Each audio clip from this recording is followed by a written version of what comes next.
जहरीली शराब के कारण कई जानें गई हैं, कई परिवार तबाह हुए हैं। एसआईटी का गठन करके जिस तरीके से गिरफ्तारी इसमें की जा रही है और जो भी लोग इसमें दोषी हैं, भले वो जहरीली शराब के आयात को लेकर हो या उसके अवैध निर्माण को लेकर हो, किसी को भी इसमें बख्शा नहीं जाएगा। किसी की भी मिली भगत है, उन लोगों के ऊपर भी सख्त कार्रवाई की जाएगी।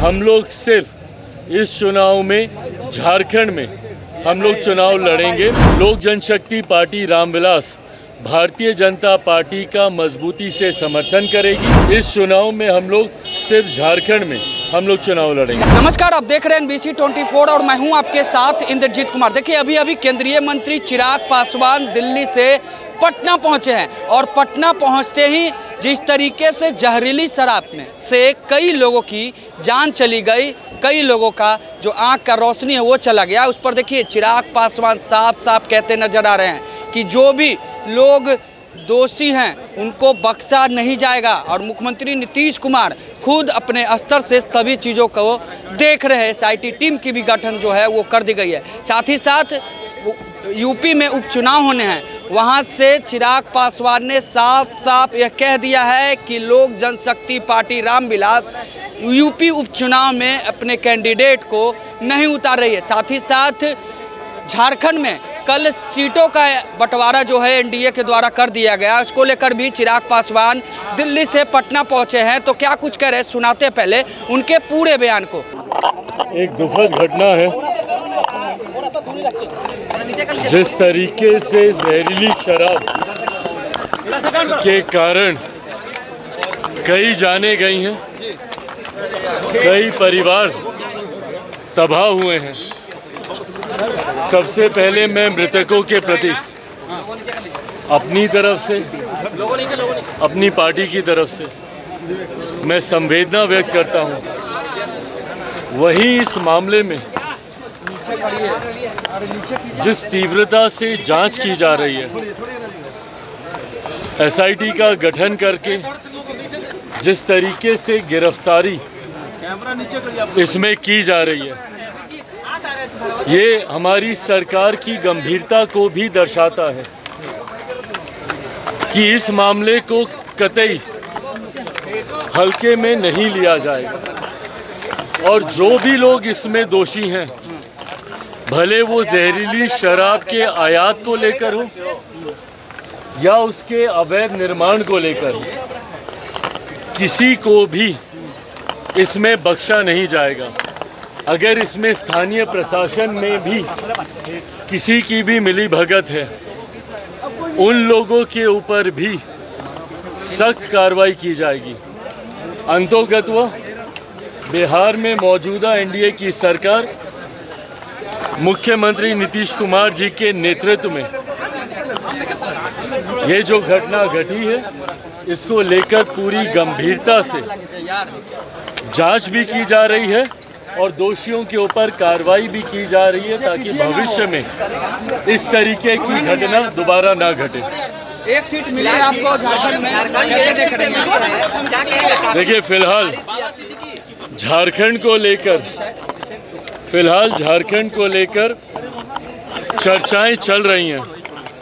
इस वक्त भी, जिस वक्त मैं आपसे बातचीत कर रहा हूं, झारखंड के लोक जनशक्ति पार्टी रामविलास के प्रभारी और जमुई के सांसद अरुण भारती जी रांची में ही हैं और सीएम असम हेमंत बिस्वा शर्मा जी वो भी इस वक्त रांची में मौजूद हैं।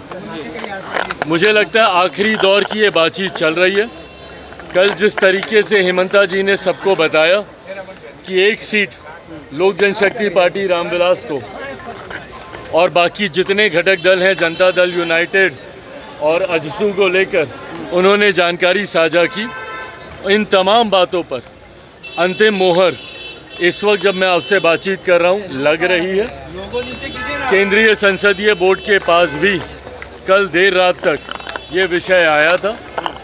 बोर्ड की सहमति के बाद प्रभारी झारखंड अरुण भारती जी इस विषय को लेकर हमारी राज्य इकाई के पास गए हैं। उनसे भी बातचीत हो रही है और गठबंधन के बाकी साथियों से भी बातचीत हो रही है। मुझे लगता है दोपहर 3-4 बजे के आसपास इस पर अंतिम मोहर लग जाएगी और इसकी घोषणा रांची से ही एक प्रेस वार्ता के माध्यम से की जाएगी। बहराइच में एनकाउंटर हुई है, क्या उम्मीदवार उतारने की बात कर रहे हैं? उत्तर प्रदेश में 2 सीटों पर उम्मीदवार उतारने की बात कर रहे हैं, जहां भाजपा के पहले से 3 कैंडिडेट रहे हैं। ये प्रस्ताव राज्य इकाई के माध्यम से केंद्रीय संसदीय बोर्ड के पास आया था।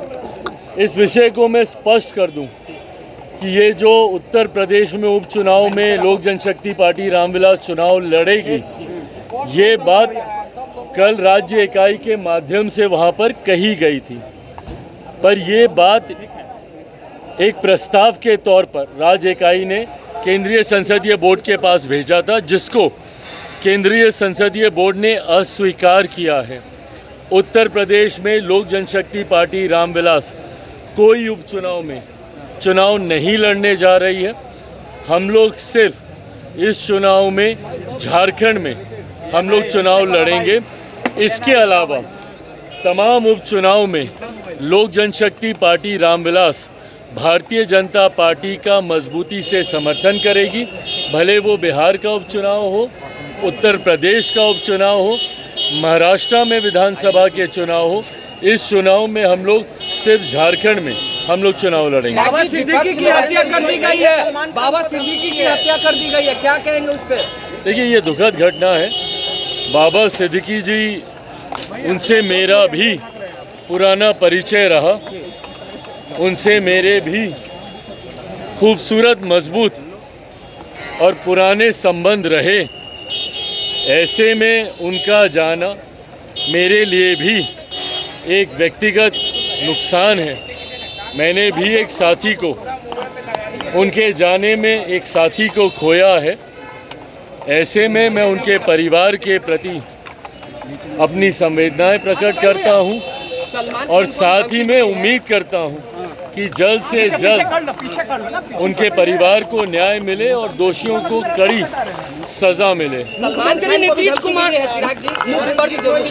देखिए, मुझे लगता है केंद्र सरकार और राज्य सरकार भी उनकी सुरक्षा को लेकर चिंतित है। हर संभव कदम उठाए जा रहे हैं ताकि उनकी सुरक्षा में किसी तरीके की कोई चूक ना हो।